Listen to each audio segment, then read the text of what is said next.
ओम शांति 7 मार्च 2025। परम शिक्षक श्री भगवान उवाच मीठे बच्चे ଏହା ଅନାଦି ଅବିନାଶୀ ପୂର୍ବ ପ୍ରସ୍ତୁତ ଡ୍ରାମା ଅଟେ। ଏଥିରେ ଯେଉଁ ଦୃଶ୍ୟ ବିତିଗଲା ତାହାର ପୁଣି ଗୋଟିଏ କଳ୍ପ ପରେ ହିଁ ପୁନରାବୃତ୍ତି ହେବ। ସେଥିପାଇଁ ସର୍ବଦା ନିଶ୍ଚିନ୍ତ ରୁହ। ଆଜିର ପ୍ରଶ୍ନ, ଏହି ଦୁନିଆ ନିଜର ତମୁପ୍ରଧାନ ସ୍ଥିତିରେ ପହଞ୍ଚିଗଲାଣି, ତାହାର ଲକ୍ଷଣ ସବୁ କ'ଣ? ଉତ୍ତର, ଦିନକୁ ଦିନ ଉପଦ୍ରବ ବଢ଼ି ଚାଲିଛି। କେତେ ସବୁ ଗଣ୍ଡଗୋଳ ହେଉଛି। ଚୋରମାନେ କିପରି ମାରପିଟ୍ କରି ଲୁଟି ନେଉଛନ୍ତି। ଅସମୟରେ ବର୍ଷା ହେଉଛି, ତେଣୁ କେତେ କ୍ଷୟକ୍ଷତି ହୋଇଯାଉଛି। ଏସବୁ ହେଲା ତମୋପ୍ରଧାନତାର ଚିହ୍ନ। ତମୋପ୍ରଧାନ ପ୍ରକୃତି ମନୁଷ୍ୟକୁ ଦୁଃଖ ଦେଇ ଚାଲିଛି। ତୁମେ ପିଲାମାନେ ଡ୍ରାମାର ରହସ୍ୟକୁ ଜାଣିଛ, ସେଥିପାଇଁ କହୁଛ, କିଛି ନୂଆ କଥା ନୁହେଁ। ଓମ୍ ଶାନ୍ତି। ଏବେ ତୁମ ପିଲାମାନଙ୍କ ଉପରେ ଜ୍ଞାନର ବର୍ଷା ହେଉଛି। ତୁମେ ହେଉଛ ସଙ୍ଗମ ଯୁଗୀ ଏବଂ ବାକି ଯେଉଁ ସବୁ ମନୁଷ୍ୟ ଅଛନ୍ତି ସେମାନେ କଳିଯୁଗୀ। ବର୍ତ୍ତମାନ ଦୁନିଆରେ ଅନେକ ମତାନ୍ତର ରହିଛି। ତୁମ ପିଲାମାନଙ୍କର ହେଉଛି ଗୋଟିଏ ମତ, ଯେଉଁ ମତ ଭଗବାନଙ୍କ ଠାରୁ ହିଁ ମିଳୁଛି। ଭକ୍ତମାନେ ଭକ୍ତି ମାର୍ଗରେ ଜପ ତପ ତୀର୍ଥ ଆଦି ଯାହା କିଛି କରୁଛନ୍ତି, ସେମାନେ ଭାବୁଛନ୍ତି ଏସବୁ ଭଗବାନଙ୍କ ସହିତ ମିଶିବାର ରାସ୍ତା। କହୁଛନ୍ତି ଭକ୍ତି ପରେ ହିଁ ଭଗବାନ ମିଳିବେ, କିନ୍ତୁ ସେମାନେ ଜାଣିନାହାନ୍ତି ଯେ ଭକ୍ତି କେବେଠାରୁ ଆରମ୍ଭ ହେଉଛି ଏବଂ କେଉଁ ପର୍ଯ୍ୟନ୍ତ ଚାଲିବ। କେବଳ କହିଦେଉଛନ୍ତି ଭକ୍ତି ଦ୍ୱାରା ଭଗବାନ ମିଳିବେ। ସେଥିପାଇଁ ଅନେକ ପ୍ରକାରର ଭକ୍ତି କରି ଚାଲିଛନ୍ତି। ଏକଥା ମଧ୍ୟ ନିଜେ ଭାବୁଛନ୍ତି ଯେ ପରମ୍ପରାରୁ ଆମେ ଭକ୍ତି କରିଆସିଛୁ, ତେଣୁ ଦିନେ ନା ଦିନେ ଭଗବାନ ନିଶ୍ଚୟ ମିଳିବେ। କୌଣସି ନା କୌଣସି ରୂପରେ ଭଗବାନ ମିଳିବେ। ତେବେ ଆସି କ'ଣ କରିବେ? ନିଶ୍ଚୟ ସଦ୍ଗତି କରିବେ, କାହିଁକି ନା ସେ ହେଉଛନ୍ତି ସମସ୍ତଙ୍କର ସଦ୍ଗତି ଦାତା। ଭଗବାନ କିଏ, କେବେ ଆସିବେ, ଏକଥା ମଧ୍ୟ କେହି ଜାଣିନାହାନ୍ତି। ଯଦିଓ ଭିନ୍ନ ଭିନ୍ନ ପ୍ରକାରରେ ମହିମା ଗାନ କରୁଛନ୍ତି। କହୁଛନ୍ତି ଭଗବାନ ପତିତ ପାବନ ଜ୍ଞାନର ସାଗର ଅଟନ୍ତି। ଜ୍ଞାନ ଦ୍ୱାରା ହିଁ ସଦ୍ଗତି ହେଉଛି। ଏକଥା ମଧ୍ୟ ଜାଣିଛନ୍ତି ଯେ ଭଗବାନ ନିରାକାର ଅଟନ୍ତି। ଯେପରି ଆମେ ଆତ୍ମା ନିରାକାର, ପରେ ଶରୀର ଧାରଣ କରୁଛୁ। ଆମେ ଆତ୍ମାମାନେ ମଧ୍ୟ ବାବାଙ୍କ ସାଥିରେ ପରମଧାମର ନିବାସୀ ଅଟୁ। ଆମେ ଏଠାକାର ବାସିନ୍ଦା ନୁହେଁ, କେଉଁ ସ୍ଥାନର ନିବାସୀ ଅଟୁ, ଏକଥା ମଧ୍ୟ ଯଥାର୍ଥ ଭାବରେ କହିପାରୁନାହାନ୍ତି। କେହି ତ ଭାବୁଛନ୍ତି ଆମେ ସ୍ୱର୍ଗକୁ ଚାଲିଯିବୁ। ତେବେ ସିଧାସଳଖ ସ୍ୱର୍ଗକୁ ତ କେହି ଯାଇପାରିବେ ନାହିଁ। କେହି ପୁଣି କହୁଛନ୍ତି ଜ୍ୟୋତି ଜ୍ୟୋତିରେ ମିଶିଯିବୁ। ଏହା ମଧ୍ୟ ଭୁଲ। ଆତ୍ମାକୁ ବିନାଶୀ କରିଦେଉଛନ୍ତି। ମୋକ୍ଷ ମଧ୍ୟ କାହାକୁ ମିଳିପାରିବ ନାହିଁ। ଯେବେ କି କହୁଛନ୍ତି ବନି ବନାଇ ଅର୍ଥାତ୍ ଡ୍ରାମା ପୂର୍ବ ପ୍ରସ୍ତୁତ ଅଟେ। ଏହି ଚକ୍ର ଘୂରି ଚାଲିଛି। ଇତିହାସ ଭୂଗୋଳର ପୁନରାବୃତ୍ତି ହେଉଛି, କିନ୍ତୁ ଚକ୍ର କିପରି ଘୁରୁଛି ଏକଥା କେହି ଜାଣିନାହାନ୍ତି। ନା ଚକ୍ରକୁ ଜାଣିଛନ୍ତି, ନା ଈଶ୍ୱରକୁ ଜାଣିଛନ୍ତି। ଭକ୍ତି ମାର୍ଗରେ କେତେ ଘୁରି ବୁଲୁଛନ୍ତି। ଭଗବାନ କିଏ, ଏକଥା ତୁମେ ଜାଣିଛ। ଭଗବାନଙ୍କୁ ପିତା ବୋଲି କହୁଛନ୍ତି, ତେଣୁ ଏହା ବୁଦ୍ଧିରେ ଆସିବା ଦରକାର ନା। ଲୌକିକ ପିତା ଥାଇ ମଧ୍ୟ ଆମେ ତାଙ୍କୁ ମନେ ପକାଉଛୁ। ତେଣୁ ଦୁଇ ଜଣ ପିତା ହୋଇଗଲେ, ଲୌକିକ ଏବଂ ପାରଲୌକିକ। ସେହି ପାରଲୌକିକ ପିତାଙ୍କୁ ପାଇବା ପାଇଁ ଏତେ ଭକ୍ତି କରୁଛନ୍ତି। ସେ ପରଲୋକରେ ରହୁଛନ୍ତି। ନିରାକାରୀ ଦୁନିଆ ମଧ୍ୟ ନିଶ୍ଚୟ ରହିଛି।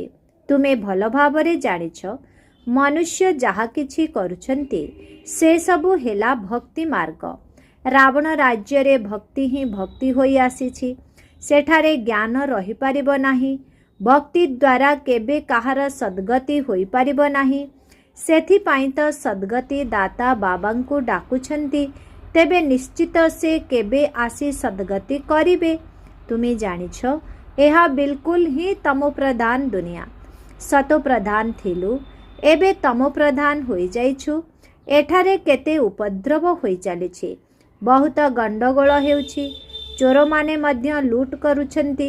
କିଭଳି ମାଡ଼ପିଟ୍ କରି ଚୋରମାନେ ପଇସା ଲୁଟି ନେଇ ଯାଉଛନ୍ତି। ଏପରି ଔଷଧ ସବୁ ଅଛି ଯାହାକୁ ଶୁଙ୍ଘାଇ ବେହୋସ କରିଦେଉଛନ୍ତି। ଏହା ହେଉଛି ରାବଣ ରାଜ୍ୟ। ଏହା ବହୁତ ବଡ଼ ବେହଦର ଖେଳ ଅଟେ। ଏହାକୁ ଘୂରିବା ପାଇଁ 5000 ବର୍ଷ ଲାଗୁଛି। ଖେଳ ମଧ୍ୟ ଡ୍ରାମା ସଦୃଶ।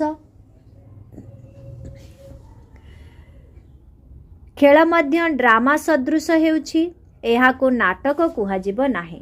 ଧରିନିଅ ନାଟକରେ କୌଣସି ଅଭିନେତାଙ୍କର ସ୍ୱାସ୍ଥ୍ୟ ଖରାପ ହୋଇଗଲା, ତେବେ ଅଦଳ ବଦଳ କରିଦେଇଥାନ୍ତି।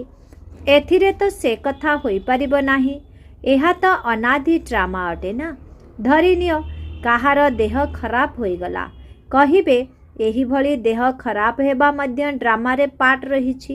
ଏହା ଅନାଦି ପୂର୍ବ ପ୍ରସ୍ତୁତ ଅଟେ। ଅନ୍ୟ କାହାକୁ ତୁମେ ଡ୍ରାମା ବୋଲି କହିଲେ ସେ ଦ୍ୱନ୍ଦ୍ୱରେ ପଡ଼ିଯିବେ। ତୁମେ ଜାଣିଛ ଏହା ବେହଦର ଡ୍ରାମା ଅଟେ। କଳ୍ପ ପରେ ମଧ୍ୟ ଏହି ଅଭିନେତାମାନେ ରହିବେ। ବର୍ତ୍ତମାନ ଯେପରି ବର୍ଷା ଇତ୍ୟାଦି ହେଉଛି, କଳ୍ପ ପରେ ମଧ୍ୟ ଏହିପରି ହେବ। ଏହି ସବୁ ପ୍ରାକୃତିକ ଉପଦ୍ରବ ହେବ। ତୁମେ ଜାଣିଛ ଜ୍ଞାନର ବର୍ଷା ସମସ୍ତଙ୍କ ଉପରେ ପଡ଼ିପାରିବ ନାହିଁ। କିନ୍ତୁ ଏହି ଖବର ସମସ୍ତଙ୍କ କାନକୁ ନିଶ୍ଚୟ ଯିବ ଯେ ଜ୍ଞାନ ସାଗର ଭଗବାନ ଆସିଛନ୍ତି। ତୁମର ମୁଖ୍ୟ ହେଲା ଯୋଗ। ଜ୍ଞାନ ମଧ୍ୟ ତୁମେ ଶୁଣୁଛ।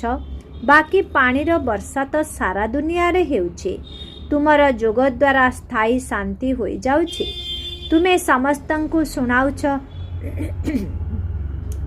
ଯେ ସ୍ୱର୍ଗ ସ୍ଥାପନ କରିବା ପାଇଁ ଭଗବାନ ଆସିଛନ୍ତି। କିନ୍ତୁ ଏଭଳି ଅନେକ ଅଛନ୍ତି ଯେଉଁମାନେ ନିଜକୁ ଭଗବାନ ଭାବୁଛନ୍ତି। ତେବେ ତୁମକୁ କିଏ ମାନିବ? ସେଥିପାଇଁ ବାବା ବୁଝାଉଛନ୍ତି କୋଟିକରେ କେହି ଜଣେ ବାହାରିବେ। ତୁମମାନଙ୍କ ଭିତରେ ବି କ୍ରମାନୁସାରେ ଜାଣିଛନ୍ତି ଯେ ଭଗବାନ ବାବା ଆସିଛନ୍ତି। ବାବାଙ୍କ ଠାରୁ ତ ବର୍ଷା ନେବା ଦରକାର ନା। ବାବାଙ୍କୁ କିପରି ମନେ ପକାଇବ ତାହା ମଧ୍ୟ ବୁଝାଉଛନ୍ତି। ନିଜକୁ ଆତ୍ମା ନିଶ୍ଚୟ କର। ମନୁଷ୍ୟମାନେ ତ ଦେହ ଅଭିମାନୀ ହୋଇଯାଇଛନ୍ତି। ବାବା କହୁଛନ୍ତି ମୁଁ ସେତେବେଳେ ଆସୁଛି ଯେତେବେଳେ ସବୁ ମନୁଷ୍ୟ ଆତ୍ମାମାନେ ପତିତ ହୋଇଯାଉଛନ୍ତି। ତୁମେ କେତେ ତମୋପ୍ରଧାନ ହୋଇଯାଇଛ। ବର୍ତ୍ତମାନ ମୁଁ ଆସିଛି ତୁମକୁ ସତୋପ୍ରଧାନ କରାଇବା ପାଇଁ। କଳ୍ପ ପୂର୍ବରୁ ମଧ୍ୟ ମୁଁ ତୁମକୁ ଏହିପରି ବୁଝାଇଥିଲି। ତୁମେ ତମୋପ୍ରଧାନରୁ ସତୋପ୍ରଧାନ କିପରି ହେବ? ତୁମେ ତମୋପ୍ରଧାନରୁ ସତୋପ୍ରଧାନ କିପରି ହେବ? ସେଥିପାଇଁ କେବଳ ମୋତେ ମନେ ପକାଅ। ମୁଁ ଆସିଛି ତୁମକୁ ନିଜର ଏବଂ ରଚନାର ପରିଚୟ ଦେବାକୁ। ରାବଣ ରାଜ୍ୟରେ ସେହି ବାବାଙ୍କୁ ସମସ୍ତେ ମନେ ପକାଉଛନ୍ତି। ଆତ୍ମା ନିଜର ପିତାଙ୍କୁ ମନେ ପକାଉଛି। ବାବା ଅଶରୀରୀ ହିଁ ଅଟନ୍ତି। ସିଏ ବିନ୍ଦୁ ଅଟନ୍ତି ନା। ପୁଣି ତାଙ୍କର ନାମ ରଖାଯାଇଛି। ତୁମକୁ ଶାଳଗ୍ରାମ ଏବଂ ବାବାଙ୍କୁ ଶିବ କୁହାଯାଉଛି। ତୁମ ପିଲାମାନଙ୍କର ଶରୀରର ନାମ ରଖାଯାଉଛି। ବାବା ତ ପରମ ଆତ୍ମା ହିଁ ଅଟନ୍ତି।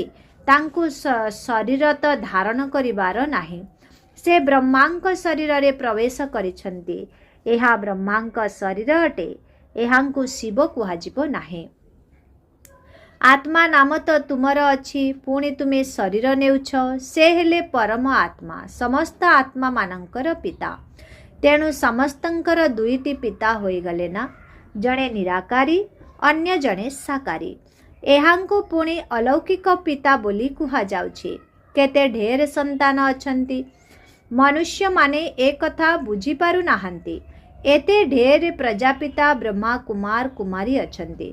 ଏମାନେ ସବୁ କିଏ? ଏହା କେଉଁ ପ୍ରକାରର ଧର୍ମ? ବୁଝିପାରୁନାହାନ୍ତି। ତୁମେ ଜାଣିଛ ଏହି କୁମାର କୁମାରୀ ଅକ୍ଷର ପ୍ରବୃତ୍ତି ମାର୍ଗର ଅଟେ ନା। ମା, ବାପା, କୁମାରୀ ଏବଂ କୁମାର। ଭକ୍ତି ମାର୍ଗରେ ତୁମେ ମନେ ପକାଉଛ ତୁମେ ମାତା ପିତା। ଏବେ ତୁମକୁ ମାତା ପିତା ମିଳିଛନ୍ତି। ସିଏ ତୁମକୁ ପୋଷ୍ୟ କରିଛନ୍ତି। ସତ୍ୟ ଯୁଗରେ ପୋଷ୍ୟ କରିବେ ନାହିଁ। ସେଠାରେ ଆଡପ୍ସନର ନାମ ରହିବ ନାହିଁ। ଏଠାରେ ପୁଣି ବି ନାମ ରହିଛି। ସିଏ ହେଲେ ହଦ୍ର ପିତା, ଇଏ ହେଲେ ବେହଦର ପିତା। ଏହା ବେହଦର ଆଡପ୍ସନ ଅଟେ। ଏହି ରହସ୍ୟ ବହୁତ ଗହନ ଏବଂ ବୁଝିବା ଯୋଗ୍ୟ ଅଟେ। କିନ୍ତୁ ତୁମେମାନେ ସମ୍ପୂର୍ଣ୍ଣ ରୂପେ କାହାକୁ ବୁଝାଉ ନାହଁ।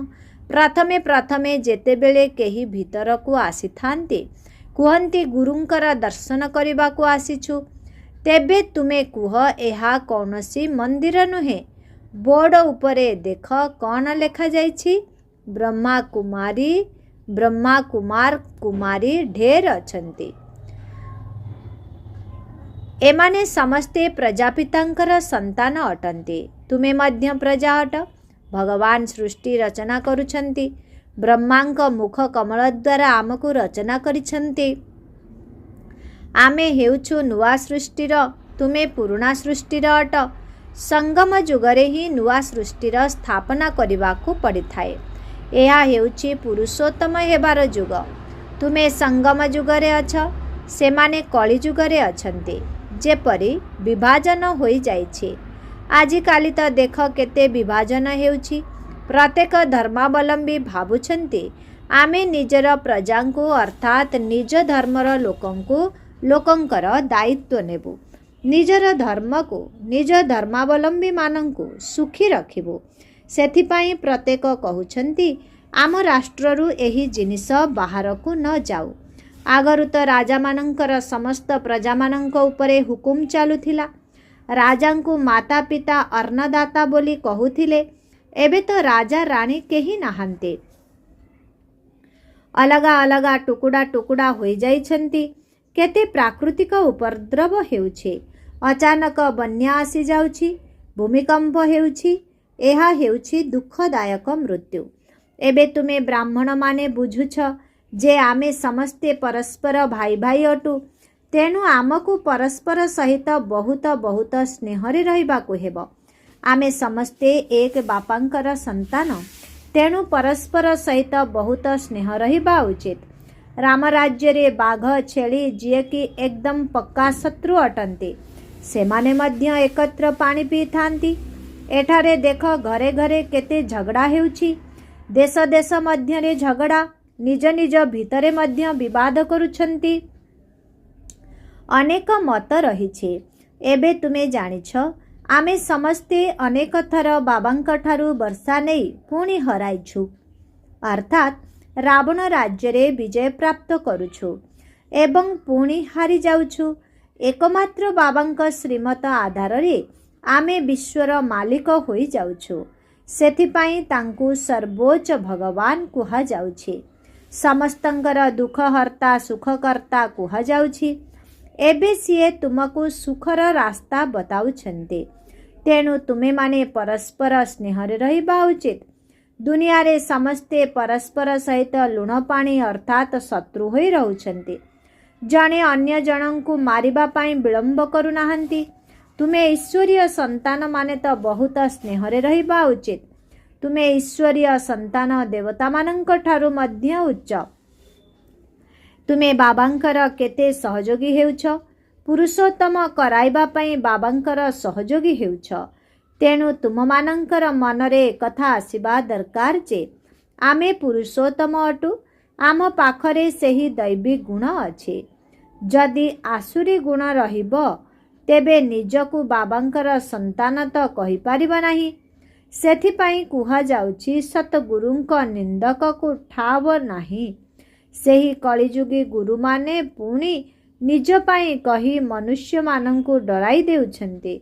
तेणु बाबा पिला मानंकु बुझाउछन्ते, सुपुत्र संतान सिए जिए बाबांकर सुनाम करुछन्ते, परस्पर बहुत स्नेहरे रहुछन्ते। बाबा सर्वदा कहउछन्ते, क्षीरखंड अर्थात स्नेही हुआ, लुण पानी अर्थात परस्पर भितरे शत्रुता करे लड़े झगड़ा कर नाही। तुमको एठारे बहुत स्नेही होई रहिबाको हेबो, परस्पर सहित बहुत स्नेह रहिबा उचित। काहेकि ना तुमे ईश्वरीय संतान अट, ईश्वर सबुठारु प्रिय अटंती, सेथिपाई तो समस्ते तांकु मने पकाउछन्ती। तेणु तुमर परस्पर मध्यरे बहुत स्नेह रहिबा उचित, नचेत बाबांकर इज्जत तले पड़ी जीवो। ईश्वरंकर संतान निज निज भितरे किपरि लुण पानी होई पारिबो, पुणी पद किपरि पाइबो।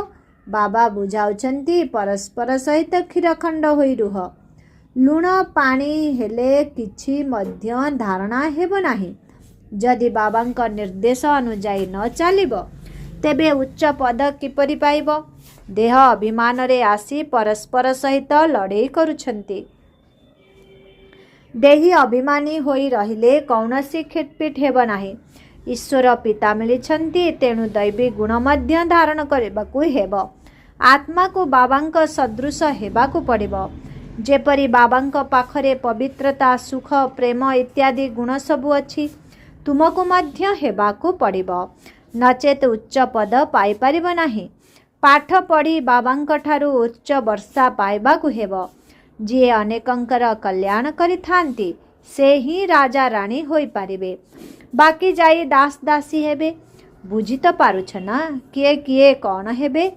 विद्यार्थी माने निजे मध्य बुझी पारिबे। एही हिसाब रे आमे बाबांकर नाम केते प्रत्यक्ष करिबो। ईश्वरंक संतान तो सबुठारु स्नेही हेबा उचित जहा कि केही भी देखी खुशी होई जिबे। बाबांकु मध्य सेही माने ही मीठा लागिबे। तेणु प्रथमे घर को तो सुधार। प्रथमे घर को पुणी परे पर को सुधारिबा उचित। गृहस्थ व्यवहार रे कमल फूल समान पवित्र एवं क्षीरखंड होई रुह। केही मध्य देखिले कहिबे ओहो एहा तो स्वर्ग अटे। अज्ञान काल रे मध्य बाबा निजे एपरी घर देखिछंती। 6-7 भाई विवाह करी मध्य सबु एकाठी रहिछंती। सकाळु उठी भक्ति करिथांती। घरे एकदम शांति लागी रही थाए। एहा तो तुमर ईश्वरीय कुटुंब अटे। हंस एवं बग एकत्र तो रही पारिबे नाही। तुमको तो हंस हेबाकू पड़िब। लुण पानी हेले बाबा खुशी हेबे नाही। बाबा कहिबे तुमे केते नाम बदनाम करुछ। जदि क्षीरखंड होई न रहिब तेबे स्वर्ग रे उच्च पद पाइब नाही। बहुत दंड भोग करिब। बाबांकर होई पुणी जदि लुण पानी होई रहिब तेबे 100 गुणा दंड भोग करिबाकू पड़िब। पुणी तुमको साक्षात्कार मध्य हेब कि मु केउ पद पाइबी। अच्छा मिठे मिठे शिखिलधि संतान मानंक प्रति मात पिता बाप दादांकर मधुर स्नेह संपन्न शुभेच्छा एवं सुप्रभात। आत्मिक पितांकर आत्मिक संतान मानंकु नमस्ते। आत्मिक संतान मानंकर आत्मिक पितांकु ओम शांति गुड मॉर्निंग नमस्ते नमस्ते नमस्ते नमस्ते। शुक्रिया बाबा शुक्रिया। ओम शांति। धारणा पाई मुख्य सार 1 नंबर सर्वदा ध्यान रहू आमे ईश्वरंकर संतान। आमको बहुत बहुत स्नेही होई रहिबाकू हेब। परस्पर मध्यरे केबे हेले लुण पानी अर्थात मनोमालिन्य हेबार नाही। प्रथमे निजकू सुधारिबाकू हेब तापरे अन्य को सुधारिबा पाई शिक्षा देबाकू हेब। 2 नंबर बाबांक निकटरे जेपरी पवित्रता सुख प्रेम आदि सबु प्रकारर दिव्य गुण अछि सेहीपरि बाबांक समान हेबाकू पड़िब। एपरी कौनसी कर्म करिबार नाही जहा द्वारा सतगुरुंकर निंदुक होइजिब। निजर चालीचलन द्वारा बाबांकर सुनाम करिबाकू हेब। आजिर वरदान बाबा एवं प्राप्तिर स्मृति द्वारा सर्वदा साहस एवं उल्लास रे रहुथिबा एक रस अचल भव। तुम मानंकु बाबांक द्वारा जन्म मिलिबा परठारु जेउ सबु प्राप्ति गुड़िक होई सारिछि सेगुड़िकर तालिका को सर्वदा सम्मुखरे रख। जेहेतु सेही प्राप्ति गुड़िक अटल एवं अचल अटे तेणु तुम मानंकर साहस एवं उल्लास मध्य अटल हेबा दरकार। तेबे अचल रहिबा परिवर्ते जदि मन केबे केबे चंचल होई जाउछि बा स्थिति चंचल युक्त होई जाउछि तेबे एहार कारण हेला बाबांकु एवं तांको द्वारा होइथिबा प्राप्ति गुड़िकु सर्वदा सम्मुखरे रखु नाह। जदि सर्वप्राप्तिर अनुभव सर्वदा सम्मुखरे अर्थात स्मृति रे रहिथिब तेबे सबु प्रकारर विघ्न समाप्त होइजिब। सर्वदा नुआ उमंग एवं नुआ उल्लास रहिब। स्थिति मध्य एक रस एवं अचल होइजिब। आजिर स्लोगन जेकोसी प्रकारर सेवारे सर्वदा संतुष्ट रहिबा ही भल नंबर रखिबा। ଯେକୌଣସି ସେବାରେ ସର୍ବଦା ସନ୍ତୁଷ୍ଟ ରହିବା ହିଁ ଭଲ ନମ୍ବର ରଖିବା। ଓମ୍ ଶାନ୍ତି। ଆଜିର ଅବ୍ୟକ୍ତ ଇଶାରା, ସତ୍ୟତା ଏବଂ ସଭ୍ୟତା ରୂପୀ ସଂସ୍କୃତିକୁ ଆପଣାଅ। 7 ନମ୍ବର, ଆପଣ ବ୍ରାହ୍ମଣ ସନ୍ତାନମାନେ ବହୁତ ବହୁତ ରୟାଲ ଅଟ। ଆପଣଙ୍କର ଚେହେରା ଏବଂ ଚାଲିଚଳଣି ଉଭୟ ସତ୍ୟତା ଏବଂ ସଭ୍ୟତାର ଅନୁଭବ କରାଉ। ସେମିତି ବି ରୟାଲ ଆତ୍ମାମାନଙ୍କୁ ସଭ୍ୟତାର ଦେବୀ ବୋଲି କୁହାଯାଏ। ସେମାନଙ୍କର ବାଣୀ, ଦୃଷ୍ଟି, ଖାଦ୍ୟ, ପାନୀୟ, ଉଠିବା, ବସିବା ପ୍ରତ୍ୟେକ କର୍ମରେ ସଭ୍ୟତା, ସତ୍ୟତା ସ୍ୱତଃ ଦେଖାଯାଇଥାଏ। ଏପରି ନୁହେଁ କି ମୁଁ ତ ସତ୍ୟକୁ ସିଦ୍ଧ କରୁଛି ଏବଂ ସଭ୍ୟତା ହିଁ ନଥିବ, ତେବେ ଏହା ଠିକ୍ ନୁହେଁ। ଓମ୍ ଶାନ୍ତି।